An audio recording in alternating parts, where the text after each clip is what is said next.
Serdecznie zapraszam do odcinka 39 playlisty Mroczna Historia pod tytułem Masoni część 8.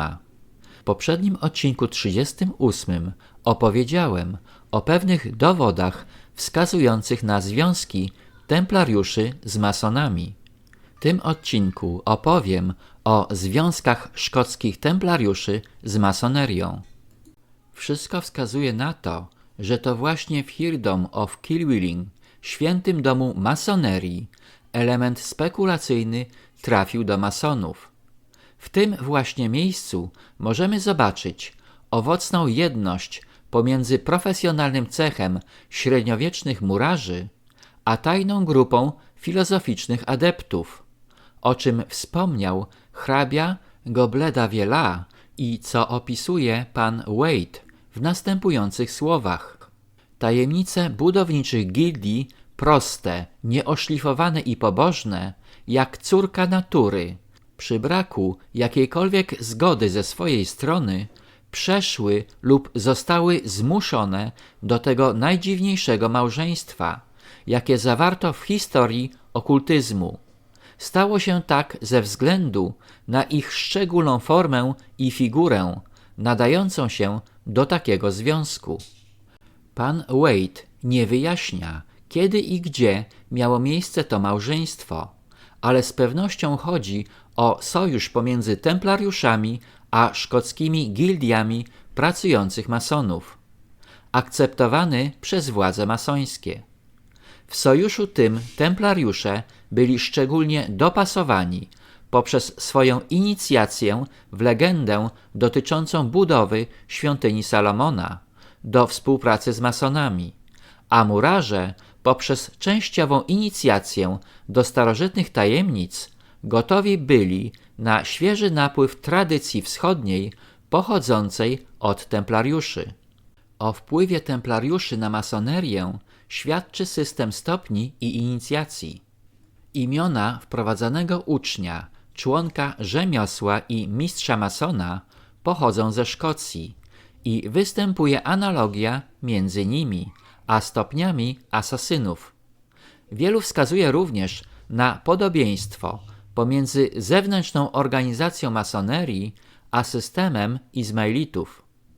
Dr Bessel zauważa: bez wątpienia w połączeniu z pewną wiedzą o geometrii, uważaną za ezoteryczną tajemnicę handlową, wiele współczesnych symboli pochodzi z bardzo prymitywnych czasów. Chociaż najpewniejszym modelem była wielka loża Izmaelitów w Kairze, czyli Dar al-Hikmat. Sayed Amir Ali wyraża również opinię, że relacja Makriziego dotycząca różnych stopni wtajemniczenia w tej loży stanowi bezcenny zapis dotyczący masonerii. W istocie loża w Kairze stała się wzorem dla wszystkich lóż utworzonych później w chrześcijaństwie. Zatem wydaje się całkowicie uzasadnione przypuszczenie, że system ten przedostał się do masonerii rzemieślniczej poprzez templariuszy, których powiązania z asasynami, czyli odgałęzieniem Dar al-Hikmat, były powszechnie znane. Większość brytyjskich masonów odrzuca powiązania z templariuszami na rzecz rzymskich kolegiów. Natomiast masoni kontynentalni akceptują to, a nawet się tym chlubią. Maki w swoim leksykonie masonerii tak podsumowuje sprawę. Powiązania między templariuszami a masonami były wielokrotnie powtarzane przez wrogów obu instytucji i często akceptowane przez ich przyjaciół. Lowry wypowiada się na ten temat w następujący sposób. Wiemy, że templariusze nie tylko posiadali tajemnice, ale odprawiali ceremonie i wpajali obowiązki masonom. Przypisywał on rozwiązanie zakonu z odkryciem, że kiedy zostaną masonami, to korzystając z ich tajnych zgromadzeń, dalej będą praktykować obrzędy zakonu. Informacje te wyjaśniają, dlaczego masoni zawsze okazywali templariuszom pobłażliwość.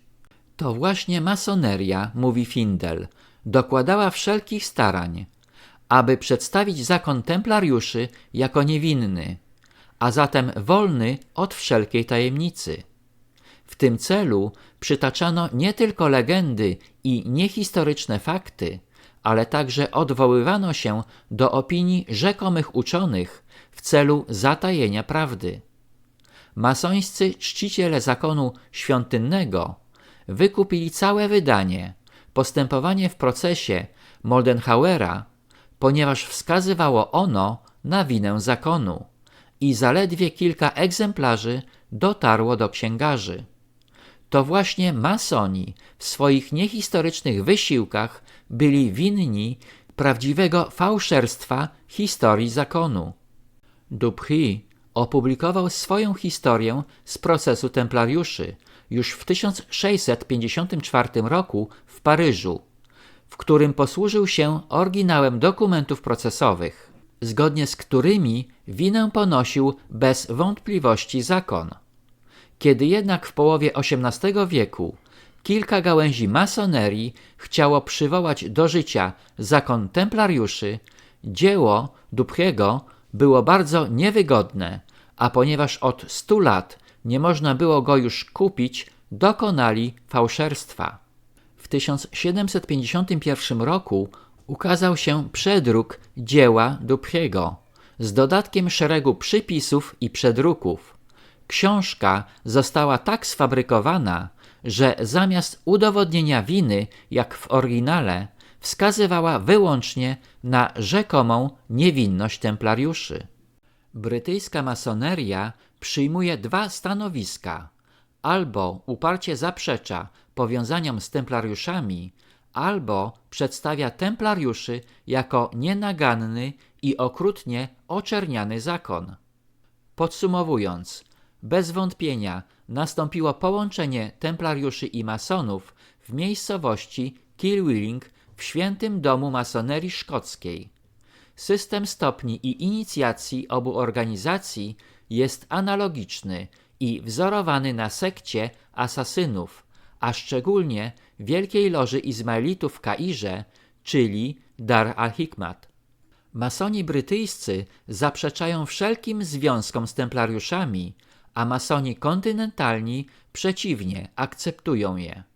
Niezależnie od stanowiska, loże masońskie głoszą niewinność templariuszy i w tym celu dopuszczają się nawet fałszerstw historycznych. Może to wskazywać, że ich powiązania z templariuszami były nie tylko prawdziwe, ale również bardzo zażyłe. Powstaje jednak pytanie, jak wyglądały początki szkockiej masonerii i czy szkoccy templariusze dopuścili się zdrady Kościoła chrześcijańskiego. Dziękuję za wsparcie mojego kanału przez Buy Coffee 2, link pod filmem. Na tym zakończę odcinek 39, w którym opowiedziałem o związkach szkockich templariuszy z masonerią. Serdecznie zapraszam do odcinka 40 pod tytułem Masoni, część 9.